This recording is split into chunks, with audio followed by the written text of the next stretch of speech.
The starship Harmony glided through the darkness of space, its white hull gleaming under the light of distant stars. Inside, 12 different alien species worked together, each with their own unique bodies and minds, but all united in their mission of peace. Captain Trell stood on the bridge, his tall blue-skinned form reflected in the polished control panels. His 4 eyes blinked in sequence as he studied the main view screen. The Harmony was a diplomatic vessel designed to carry representatives of the Galactic Council to meetings across known space. It was not built for trouble. Captain called Leah from her communication station. Her voice was musical, like all members of her plant-based species. "I'm picking up a signal." Trell turned. "What kind of signal?" "A distress call, sir. Very weak. It's coming from the outer rim." The bridge fell silent. The outer rim was barely charted home to new colonies, and those who preferred distance from the Council's rules. "Put it on speakers." Trell ordered. A broken voice filled the bridge, cutting in and out. "Help attack, many dead, please." Static consumed the rest. "Can you clean it up?" Trell asked. Leah's fingers danced over her console, her leafy skin rustling with the movement. "The signal is from a Luminary colony. They're under attack." Trell felt his heart sink. The Illuminari were peaceful telepaths known throughout the galaxy for their art and music. They were not fighters. "Show me," he said. The main screen shifted to display a small blue-green planet. Orbiting a yellow star, scan data appeared alongside the image. 3 large ships in orbit, reported Dex, the sensor officer. His rocky skin cracked slightly as he turned to face. "The Captain design matches known Dread vessels." Everyone on the bridge tensed. The Dread were pirates who attacked vulnerable colonies, taking resources and sometimes people. They were brutal and efficient. "How far are we?" Trell asked. 6 hours at 1. "Maximum speed," Dex replied. Trell considered their options. The Harmony carried no weapons. Its shields were designed to protect against space debris, not weapon fire. They could not fight the Dread. "Send a message to the Council," he decided. "Request immediate assistance." Leah shook her head, leaves trembling. "The nearest Council patrol is 3 days away." "The Luminari won't last 3 days," said Counselor Fex, entering the bridge. The small gray alien wore the formal robes of the Galactic Council. "We must do something. We are diplomats, not warriors," Trell reminded him. "What do you suggest?" Vex hesitated. "There is one possibility." "Speak it." "We are not far from the restricted zone, Sector 7G. A chill spread through the bridge. Everyone knew what lay in Sector 7G, Earth. The Deathworlders. Trell's voice was barely a whisper. Humans were classified as Deathworlders because they evolved on a planet that should have killed them. High gravity, extreme weather, deadly predators, disease, radiation. Earth had it all. And in response, humans had become something the peaceful species of the galaxy feared: adaptable, aggressive, and surprisingly hard to kill. "They have ships," Vex said, "and weapons. They are not part of the Council." Trell argued contact is forbidden, except through proper channels, and while we follow proper channels, the Luminari die, Vex countered. Leah spoke up, her voice uncertain. "I studied human broadcasts during my academy days. They value helping others. Their stories are filled with it." "Stories," scoffed another counselor who had joined them. "We cannot trust the fate of real people to stories about savages." Trell moved to the central display, zooming in on the Luminary colony. Already he could see fires burning on the surface. The Dread had begun their attack. "The Luminary are telepathic," he said slowly. "Their pain is shared. Every death is felt by all.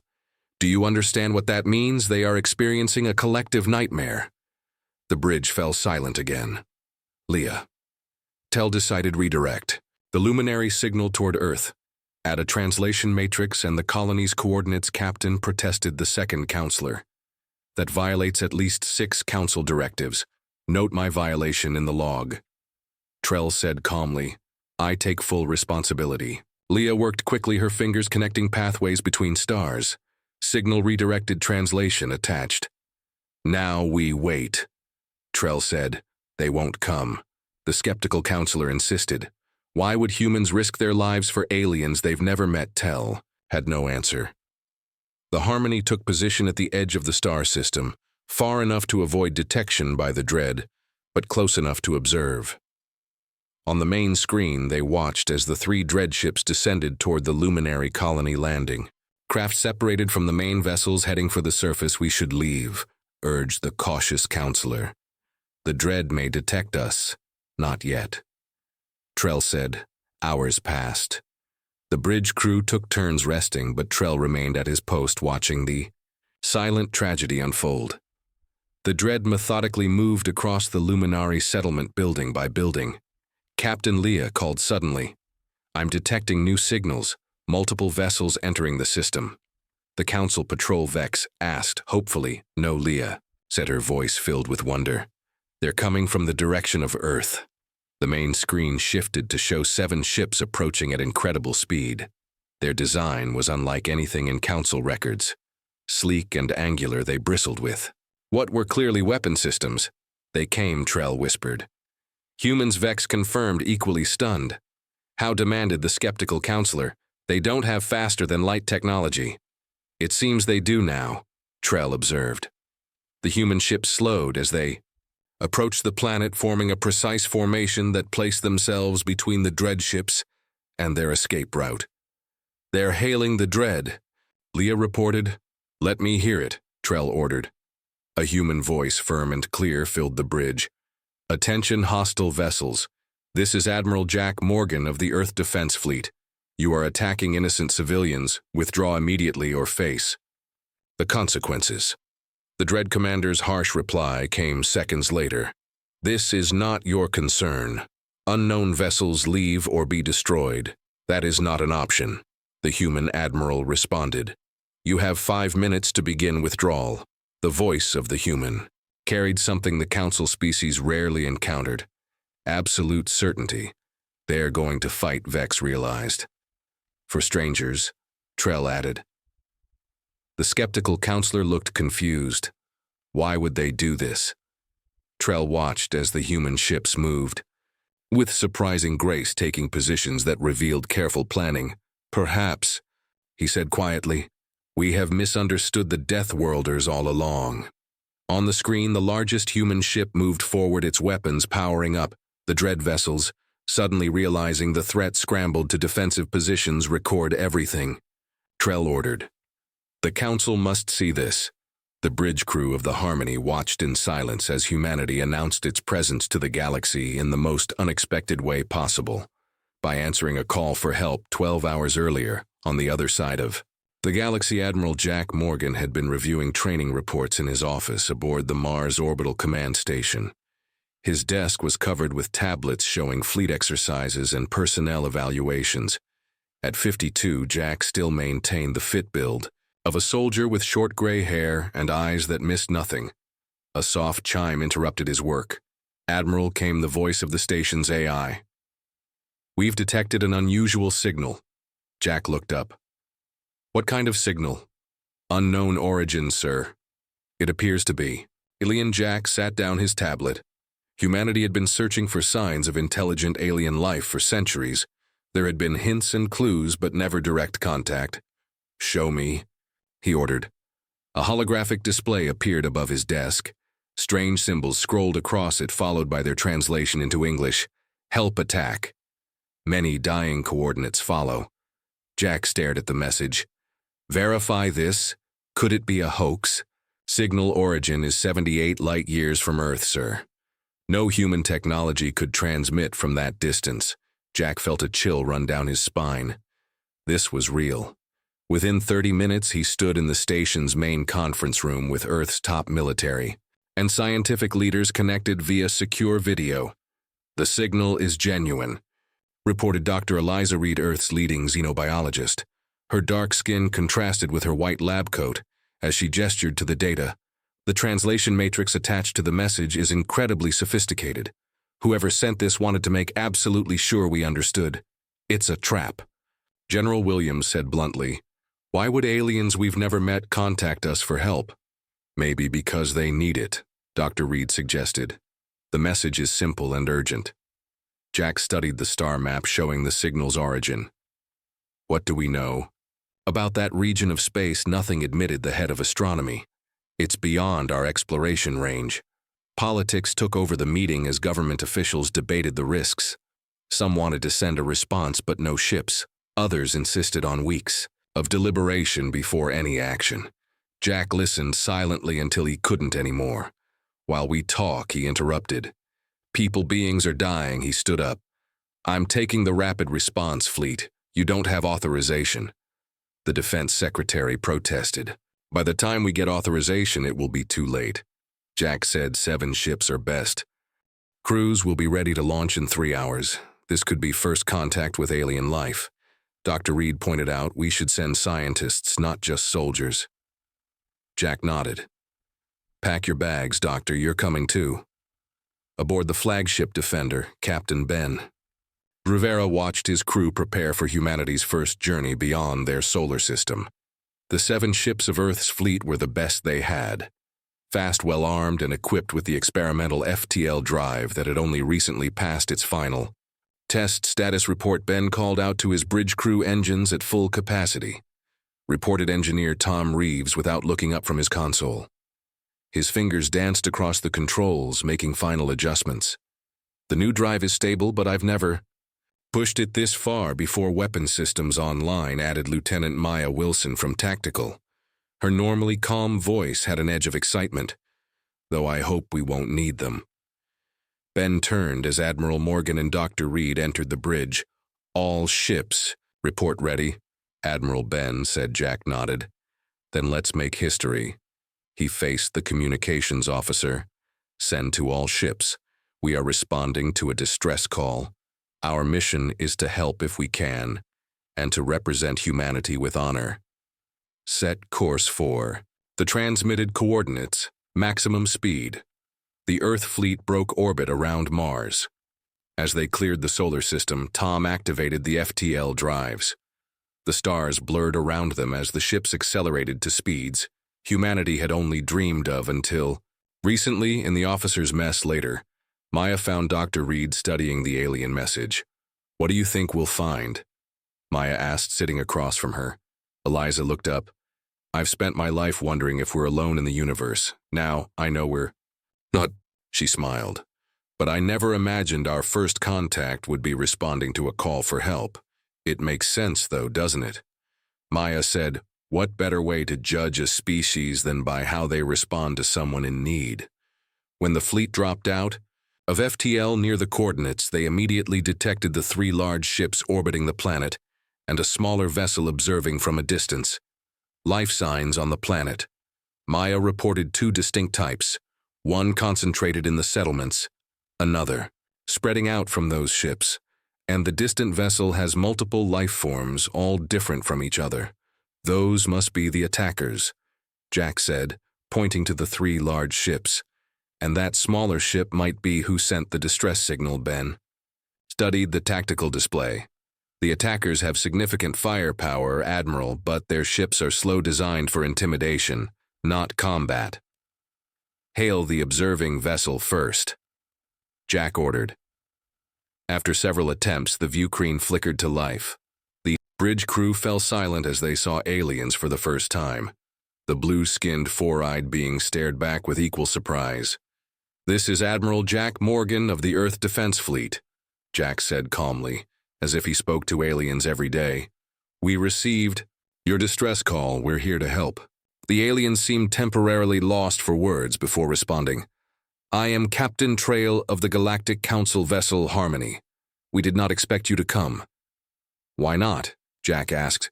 Humans are not known to us. Your world is classified as a death. World, we did not think you would risk yourselves for strangers. Jack's expression didn't change. Someone asked for help. We came to help. It's that simple. Trell blinked his 4 eyes in sequence. The dread. The attacking ships are dangerous pirates. They will not negotiate. Well, try anyway, Jack said. Then he ordered hail the attacking vessels. When the dread commander appeared on screen, even Jack was taken aback. The being was massive, with armor-plated skin and eyes that showed no emotion. This is Admiral Jack Morgan of Earth.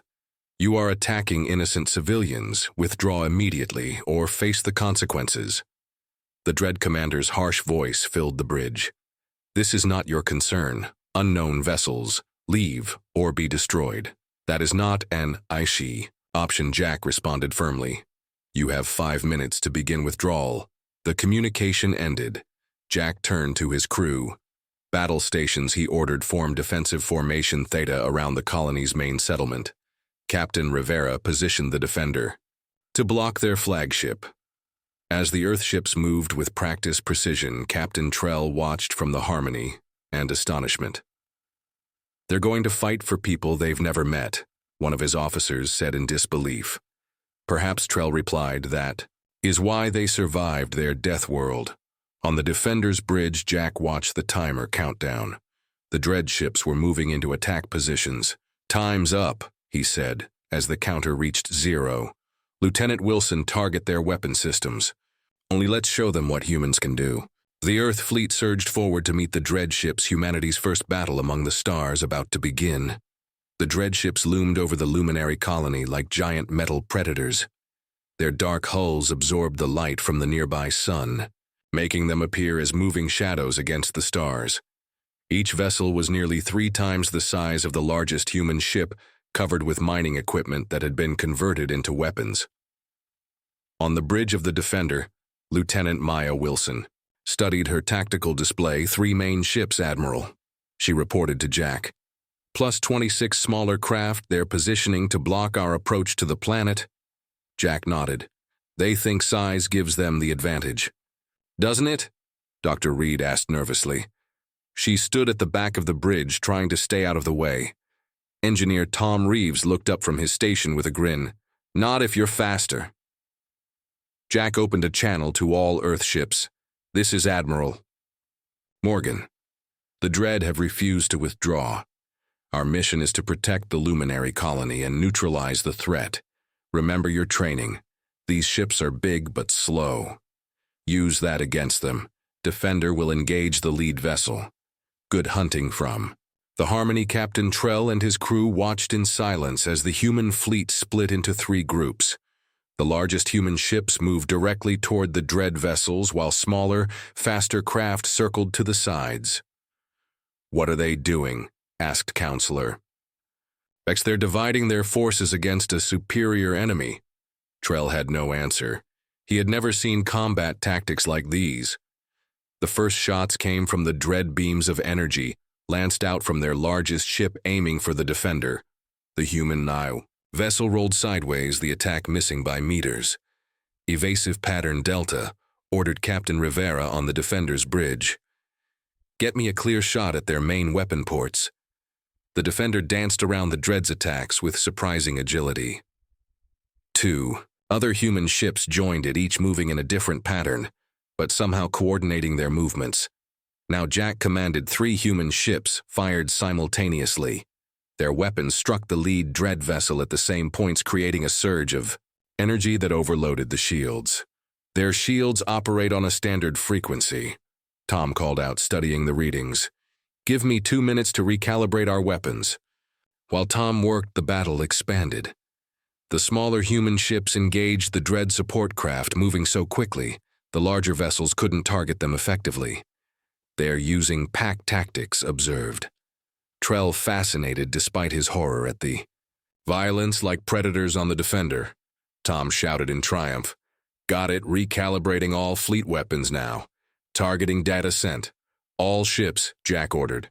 Target the coordinates Engineer Reeves sent you. Fire when ready. The human fleet fired again.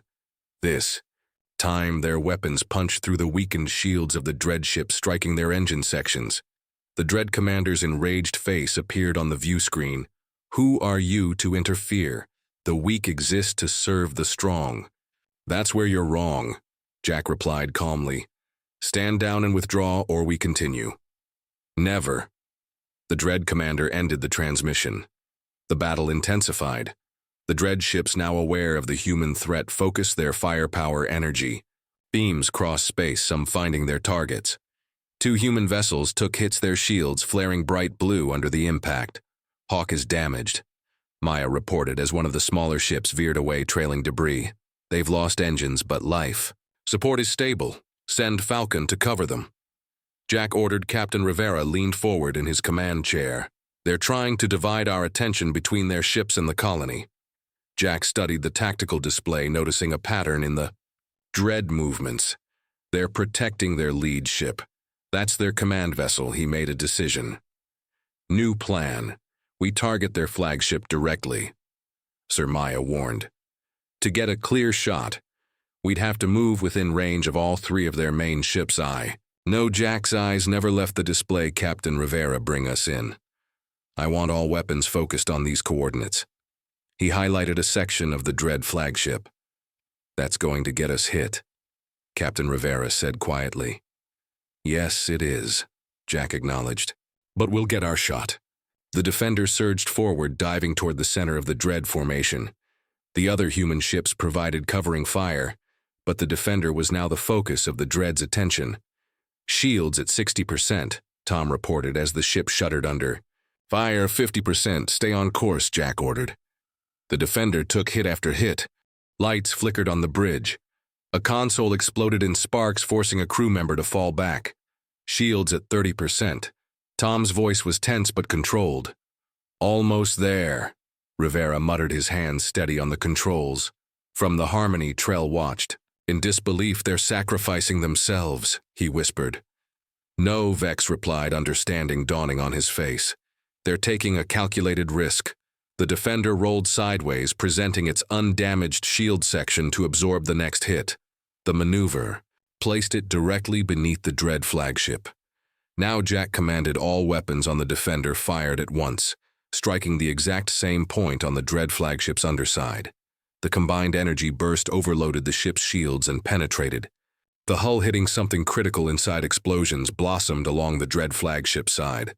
Its massive form began to list, engines sputtering and dying. Direct hit on their main power core, Maya reported, unable to keep the excitement from her. But their flagship is crippled. The effect on the other Dread ships was immediate. They broke off their attack patterns, moving to protect their damaged leader. They're falling back, Rivera announced. The bridge crew of the Defender held their breath as the Dread ships slowly retreated, gathering their smaller craft as they withdrew from the planet's orbit. A final message came from the Dread commander, his face now showing something new. Fear. This is not over, humans. The Dread do not forget. The transmission ended. The Dread ships accelerated away from the planet, wounded but still dangerous. Jack let out a long breath before opening a channel to the fleet. Stand down to condition. Yellow damage reports from all ships. Prepare medical teams for surface deployment. On the Harmony, the alien observers remained speechless. Their understanding of warfare came from historical records and theoretical studies. What they had just witnessed defied those understandings.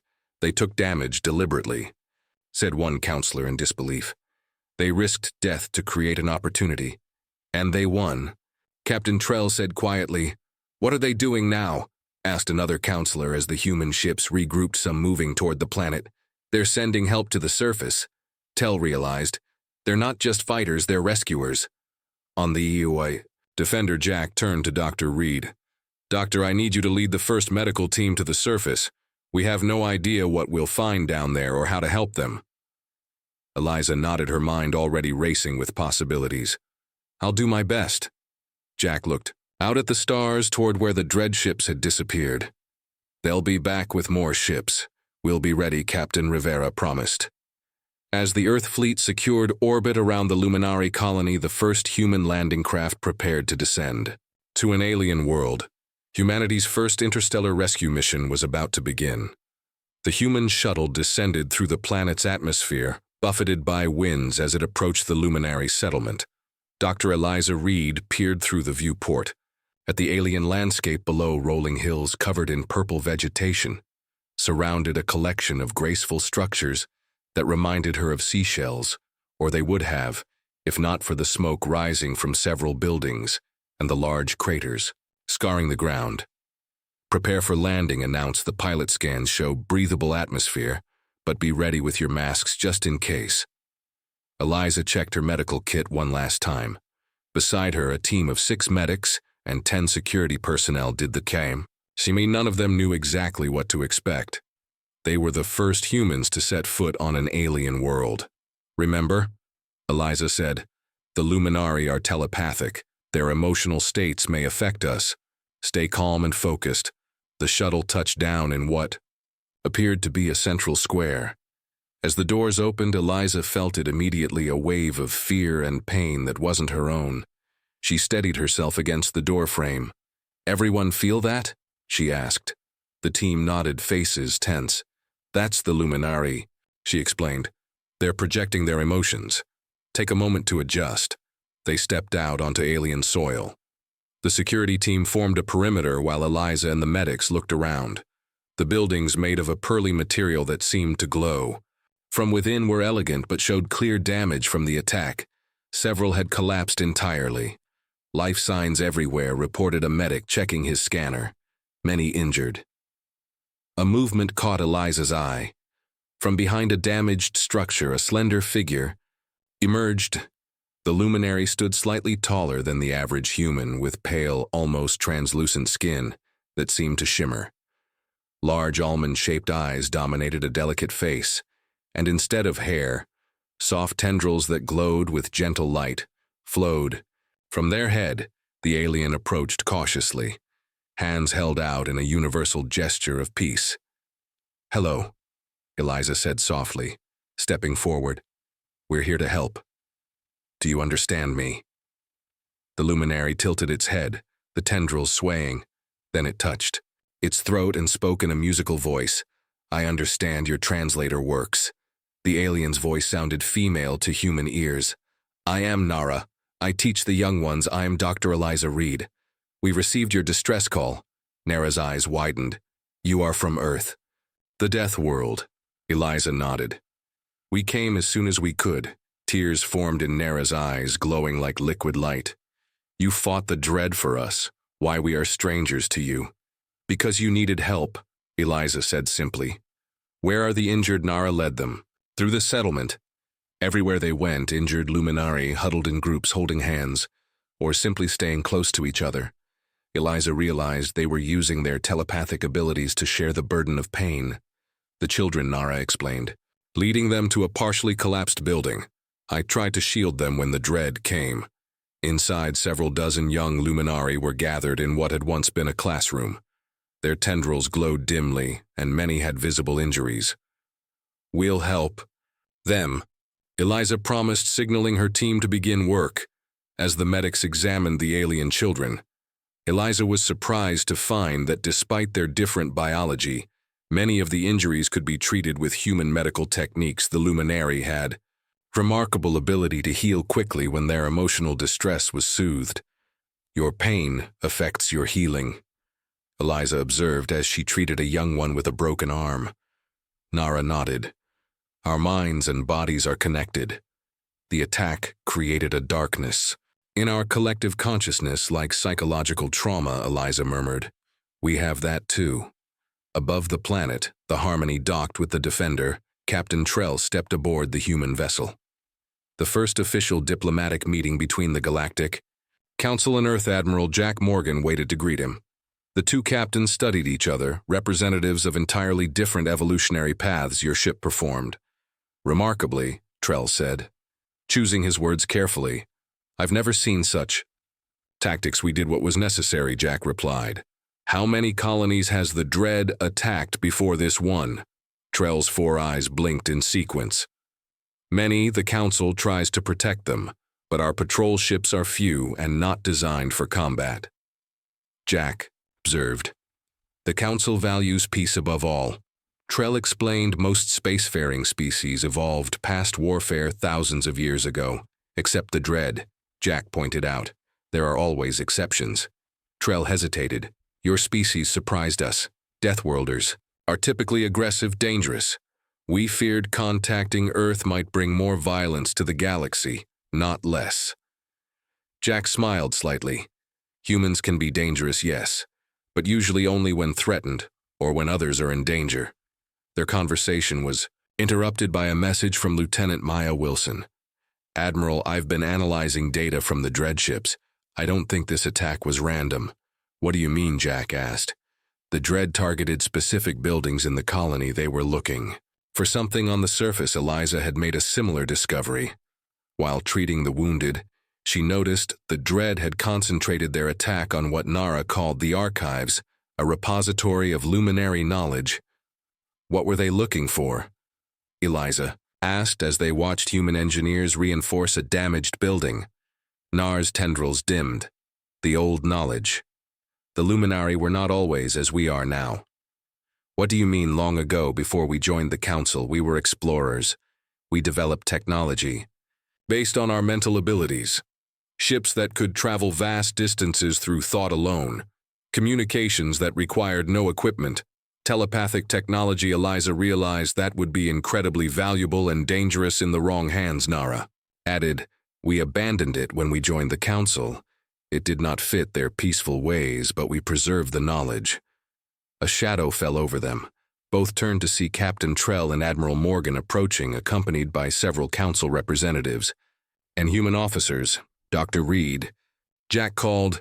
How are the luminary recovering, sir? Eliza reported. Their healing abilities are impressive when their emotional state is stable. Jack nodded, then turned to Nara. We believe the dread attacked your colony for a specific reason. Yes, Nara admitted. For the old knowledge. Captain Trell stepped forward. What old knowledge? His tone suggested he already knew the answer. Before Nara could respond, Lieutenant Wilson's voice came through Jack's communicator. Admiral, long-range sensors have detected multiple ships approaching. It's the dread. They've called for reinforcements. How many? Jack asked, his voice steady. At least 30 vessels, sir. Much larger than what we faced before. They'll be here in 6 hours. A heavy silence fell over the group. 7 human ships, even with repairs, could not stand against a fleet that size. You should leave. Captain Trell said quietly. The Council will not blame you. You've done more than anyone expected already. Jack looked around at the luminary settlement, at the children Eliza and her team had treated, at Nara, whose glowing tendrils now dimmed with renewed fear. No, he said firmly. We came to help, and that's what we're going to do. He turned to Nara. Tell me more about this old knowledge. If the dread want it that badly, perhaps we can use it against them. Admiral, protested one of the Council representatives. Interfering with abandoned technology violates Council directives. With respect, Jack replied. Council directives weren't protecting this colony, and they won't stop what's coming. He looked at Nara. Will you help us? Nara's tendrils began to glow brighter. Yes, for my people I will show you the old ways. Captain Trell watched this exchange, his 4 eyes blinking rapidly as he processed a new understanding of humans, not just as warriors, but as protectors willing to stand against overwhelming odds. Perhaps, he said slowly, the Council has been wrong about Deathworlders all along. Deep beneath the luminary settlement, Nara led the humans through a hidden passage. Admiral Morgan, Dr. Reed, Engineer Reeves, and Lieutenant Wilson followed her into a chamber that seemed to pulse with soft light. The walls were covered in symbols that glowed when Nara approached. The archive. She explained, her tendrils swaying gently. Knowledge from before we joined the Council. Tom whistled as he scanned the room with his devices. The energy readings are off the charts. Nara placed her hand on a central pedestal. The room brightened, and a 3-dimensional display appeared above the pedestal, showing designs for ships and devices unlike anything the humans had seen. Our ancestors built ships guided by thought, Nara explained. They could travel vast distances by focusing the collective mind of a luminary crew. Faster than light travel without conventional engines, Tom muttered, studying the displays with growing excitement. But there's more, Nara continued. We could also project our thoughts, not just emotions, but energy. Weapons? Jack asked directly. Nara's tendrils dimmed slightly. We never saw them that way, but yes, they could be used to defend. Eliza studied the alien closely. This troubles you. The Council taught us to reject these technologies. Nara admitted. They said minds should connect only for harmony, never for power. But the Dread don't follow council rules, Maya pointed out. And they're coming with a fleet. We can't match. Jack examined the displays. Could we adapt any of this to our ships, not permanently, but enough to defend against what's coming? Nara hesitated, then nodded. It would require Luminary to work with your crew. Our minds would need to connect with your technology. Is that dangerous for your people? Eliza asked. It would be difficult. Nara answered. We would feel everything, every hit, every death. If it comes to that, Jack considered this information carefully. I won't force anyone to help. This has to be their choice. I will ask. Nara said, her tendrils beginning to glow brighter. But first, you must understand what it means to be connected to our minds.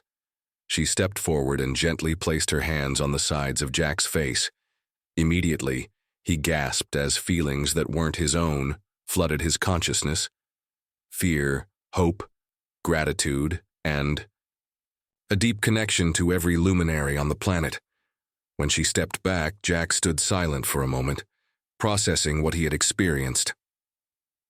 That's how you communicate, he said finally. Not just words, but everything. Yes, Nara confirmed. If we help you, this connection will extend to your ships, your weapons. We will be part of your battle. I understand, Jack said solemnly. Ask your people, but tell them exactly what it means. On the bridge of the Defender, Captain Trell watched as the human crew worked alongside a dozen Luminari volunteers. Tom Reeves directed the installation of strange devices on the ship's weapons and shield systems, while the Luminari sat in newly created stations, their tendrils glowing as they concentrated. This violates at least 20 council regulations, noted a counselor who had joined Trell on the bridge. And yet you're not stopping it, Trell observed. The counselor looked uncomfortable. The council's rules weren't designed for situations like this. Perhaps they should be, Trell replied. Perhaps. We've been wrong about many things. On the main view screen, the approaching Dread fleet appeared as multiple dots of light. 32 ships, including 3 command vessels larger than anything they had faced before. Admiral Morgan entered the bridge, followed by Dr. Reed and Lieutenant Wilson's status report. He ordered modifications complete on all 7 ships. Tom reported, the Luminari are connected to our systems. It's hard to explain, sir. They're becoming part of the ships. The Dread fleet will arrive in 10 minutes, Maya added. Jack nodded and opened a channel to the whole fleet. This is Admiral Morgan. What we're about to attempt has never been done before. Human technology guided by luminary minds. Trust your training. Trust each other and trust our new allies. He closed the channel and turned to Captain Trell. Your ship should withdraw to a safe distance. We will remain to observe, Trell said firmly. The Council must witness this. As you wish. Jack took his place at the command station. Open a channel to the Dread fleet. The face of the Dread commander appeared on screen, even more imposing than before. So the humans remain. Your destruction will be a valuable lesson to others who might interfere with the Dread. This is your final warning, Jack replied calmly. Leave this system and never return. The Dread commander laughed, a harsh sound that echoed across the bridge. You are outnumbered. You will die, and we will take what we came for. We'll see about that. Jack ended the transmission and turned to his crew battle stations. The Luminari on the bridge closed their eyes, their tendrils now glowing bright enough to cast shadows. A strange hum filled the air as the connection between minds and machines strengthened. Defender to all ships, Jack ordered. Form defense pattern Omega. Protect the colony at all costs. The human fleet moved with new precision, the ships seeming to anticipate commands before they were given. On the tactical display, Maya watched in amazement as the fleet responded as one. Unified force. The Luminari are enhancing our reaction. Times, she reported. They're connecting all our ships together. The Dread fleet arrived immediately, spreading out to surround the human ships. Their weapons charged, ready to overwhelm the defenders. With sheer firepower, they're targeting the Defender first, Maya warned. Hold position, Jack ordered. The first Dread shots fired. Tom braced for impact, but instead of the expected hit, the defenders' shields glowed with new energy, absorbing the attack. Completely, shields holding at 100%, Tom exclaimed. The Luminary are somehow redirecting the energy. Now, Jack commanded, all ships engage. What followed amazed even the battle, hardened Admiral. The human fleet moved like no fleet had ever moved before, anticipating the dread attacks before they happened. Weapons fire from the human ship struck with impossible precision, guided by luminary minds that could sense weak points invisible to normal sensors. On the Harmony, Captain Trell watched in awe. They've created something new, he whispered. Not human, not luminary, but both together. The Dread pressed their attack, focusing fire on the human vessels, but the enhanced shields held. 3 Dread ships fell in quick succession, their engines disabled. By precisely targeted shots, the Dread commander's furious face appeared again on the view screen. What is this trickery? How are you doing this? Jack stood tall, his voice steady. We're not alone. You attacked a peaceful people and now you face their strength and ours together. This changes nothing, the Dread commander snarled. We will still, his words cut off as the luminary aboard the human ships focused their collective will. The defenders' weapons glowed with new energy as they fired not at the Dread ships' hulls but directly at their command centers.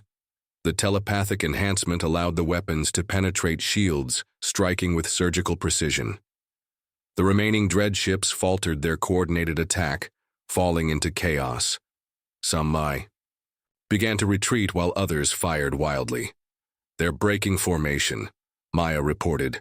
We've disrupted their command structure. Jack opened a final channel to the Dread fleet. This colony is under Earth's protection now. Spread the word. The Luminari are not alone anymore. None of the peaceful worlds are. The Dread fleet scattered, jumping to faster than light speeds in different directions. Their fearsome reputation shattered by the combined might of human determination and luminary mental power. As the last enemy ship disappeared, the luminary on the bridge slowly opened their eyes. They looked exhausted, but triumphant. We did it, one said softly. We protected our home. 1 week later, Admiral Morgan stood with Captain Trell, Dr. Reed, and Nara in the rebuilt central square of the luminary settlement. Representatives from Earth and the Galactic Council had arrived to formalize a new agreement. The Council has voted to revise its position on Earth. Trell announced you will be invited to join as full members if you wish. Jack smiled. I think that can be arranged. Nara stepped forward, her tendrils glowing brightly in the sunlight. We have something to show you. She gestured toward the sky. Above them, a new monument had been built. A perfect replica of an Earthship beside a Luminari dwelling, both created from the pearly material the Luminari used for their most important structures. So no one forgets. Nara explained. When we called for help, the Deathworlders came. Dr. Reed looked at the monument, then at the alien friends they had made. Maybe it's time to stop calling us Deathworlders. Perhaps, Captain Trell agreed. Though there is another way to see it. You survived your harsh world not because you are vicious, but because you are protectors. Perhaps that is the true strength of Earth. As human and alien representatives shook hands and made plans for the future, the stars above them seemed brighter. Somehow the galaxy had changed, not through conquest or domination, but because when a distant voice called for help, humanity answered. The Deathworlders had proven themselves not through their capacity for violence, but through their willingness to stand between the defenseless and those who would harm them, and that made all the difference.